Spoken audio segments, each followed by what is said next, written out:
Hello, this is Dr. Paul Cottrell, and I'm going to be reading Chapter 8 of Parah Adumah by Maimonides. When a person was carrying water for the ashes of the red heifer on his shoulders, and he stood and delivered a halachic ruling for others, rendering a judgment, a woman performed chalit, chalis, I can't even pronounce this word, chalitza, in his presence. A girl performed Mayim in his presence. He gave directions to others, killed a snake or scorpion that did not present a threat to him, or took food from the market to set aside. The water is disqualified. The rationale is that he occupied himself with another activity before placing the ashes on the water. If, however, he took food in order to eat and ate while he was proceeding on his way, or killed a snake or scorpion that was preventing his progress, the water is acceptable, for these activities are necessary to carry the water. This is the general principle. Any activity that is considered as work which was performed before placing the ashes on the water, whether he stood still or not, disqualifies the water. When he performs an activity that is not considered as work, if he does not stand still, the water is acceptable. If he stands still, it is disqualified. If he was walking while carrying such water, and while he was walking, he made an opening to walk through, the water he is carrying is acceptable, even though he made the opening with the intent of closing it afterwards. If he closes it before placing the ashes on the water is disqualified. Similarly, if he dries fruit to eat, even if later he intends to dry the remainder, the water is acceptable. If he dries the remaining fruit before placing the ashes on the water, it is disqualified. The following laws apply if one was eating while carrying such water. He left over some food and cast the leftovers under a fig tree or under a net used to dry figs. If his intent was to prevent the food from perishing, the water is disqualified because he performed the work. If he cast it away because he no longer needs it, the water is acceptable. When a person drew water to sanctify it and entrusted it to a watchman to oversee, the water is not disqualified. If the owner performed work because he entrusted it to a watchman, if the watchman performs work, he disqualifies it because the water is in his domain and he takes the place of the owner. If two people are watching such water and one performs work, the water is acceptable because the other is watching. If the first returned to his watch and the second stood up and performed work, the water is acceptable. The water's status is remained. The water status is maintained unless all the watchmen perform work at the same time. The following rules apply when a person sanctifies water with one hand and performs work with another. If he sanctifies the water for himself, he disqualifies it because he performed work before casting the ashes on the water. If he sanctifies water for his colleague, the water is acceptable because a person does not disqualify a colleague's water with the performance of such work. For the performance of work does not disqualify the act of sanctification. If it disqualifies only the water, and that only when one performing the work is a watchman or the owner.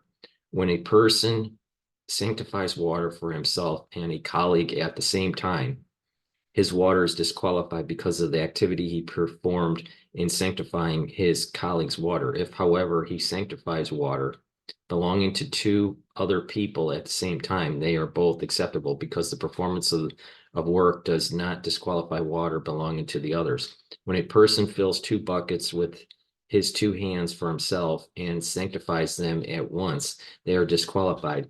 If he sanctifies them individually, they are acceptable. If he sanctifies water for himself with both hands at the same time in one sanctification, it is acceptable. If he sanctify 2 buckets at the same time, they are both disqualified.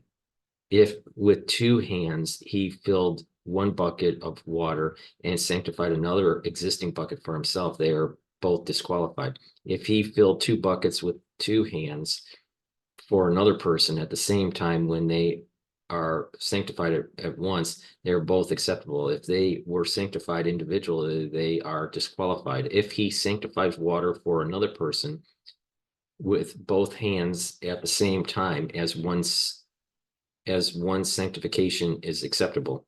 If with his 2 hands he filled 1 bucket of water and sanctified another existing bucket for another person, the bucket he filled is disqualified, but the bucket he sanctified is acceptable. This is the general principle.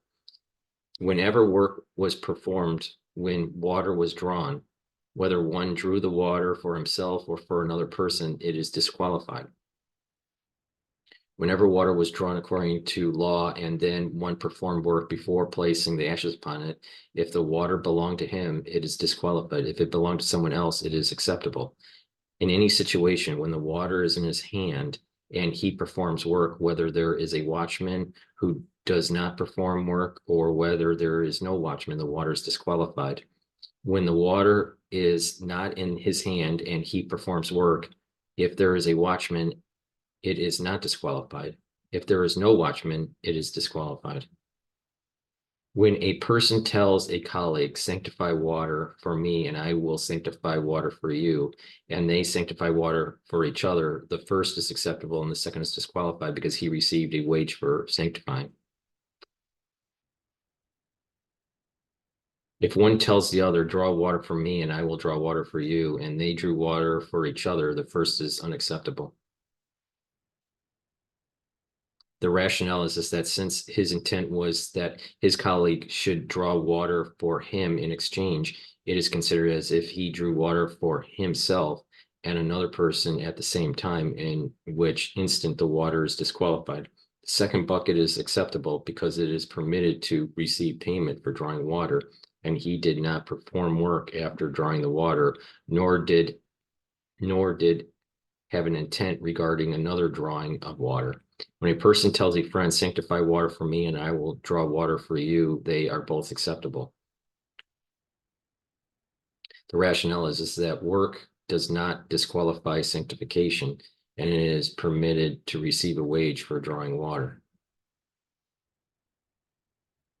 If one tells the other, draw water for me and I will sanctify water for you, they are both disqualified. The water drawn originally is disqualified because it is considered as if he drew water and sanctified it at the same time, and thus caused the water to draw to be disqualified because of the performance of work, and the work sanctified outwards is disqualified because it is as if he sanctified water for a wage, because it is as if he was repaying the debt for which he was liable. When a person goes to sanctify water for the ashes of the red heifer, he may take the key to the closet where the ashes are kept and open it to take out the ashes. If it is necessary to dig out the ashes, he may have a hatchet, take a hatchet. He may take a ladder and carry it from place to place to bring the ashes. In all these circumstances, the water and the ashes remain acceptable. If after taking the ashes for the sanctification, he covered the container in which the ashes were held, locked the door of the closet, or stood the container where the ashes were held upright on the ground before casting the ashes to the water is disqualified because the ashes are acceptable to sanctify other water. But the ashes are acceptable to sanctify other water. If by contrast he stood the container in which the ashes were held upright in his hands so that the remaining ashes would not be scattered, it is acceptable because it is impossible to do otherwise. If he places it down on the ground, the water is disqualified, and if he covers it, the water is disqualified. If he took ashes and saw the amount was excessive and returned some of it, it is acceptable. If he casts the ashes on the water and then returns some the water is acceptable. If he cast the ashes on the water and saw that the amount was excessive and took some to sanctify other water, is acceptable. If he trimmed an olive leaf to cast the ashes, the ruling depends on his intent.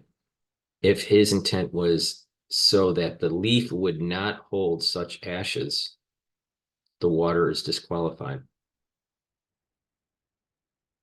If his intent was to direct the flow of the ashes so that they would enter the container holding the water is acceptable. This completes chapter 8 of Parah Adumah. Please subscribe to all my channels. I have 3 channels on YouTube. I have Brighteon, Bitchute, and Rumble. Links are in the description of this video. Also, you can be a paid member on my Patreon channel to help support my news coverage. The link is in the description of this video.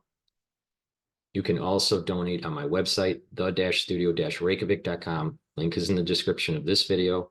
You can donate through Stripe, PayPal, or buy me a coffee on the homepage of the website. Thank you for listening and have a nice day.